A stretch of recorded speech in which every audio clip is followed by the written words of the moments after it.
Today, I'll show you how to connect Calendly to N8N to automate workflows and streamline your scheduling. Start by generating an API access token in Calendly.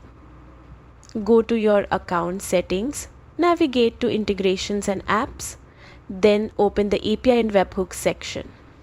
Click on Generate Token and securely store the string of characters you receive. This is your personal access key. Next, head over to N8N and open the credentials setup. Paste your Calendly API token in the designated field and save your settings. This allows N8N to securely connect to your Calendly account and use the Calendly trigger node to listen for specific events like new meetings or cancellations. Once connected, you can build automated workflows in N8N to respond to these events. For smooth operation, regularly check that your API token is active and up to date.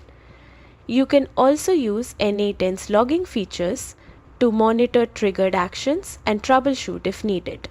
With this setup, you are ready to streamline your scheduling, save time, and make your workflows more efficient. Connecting Calendly to N8N is simple, secure, and opens up endless automation possibilities.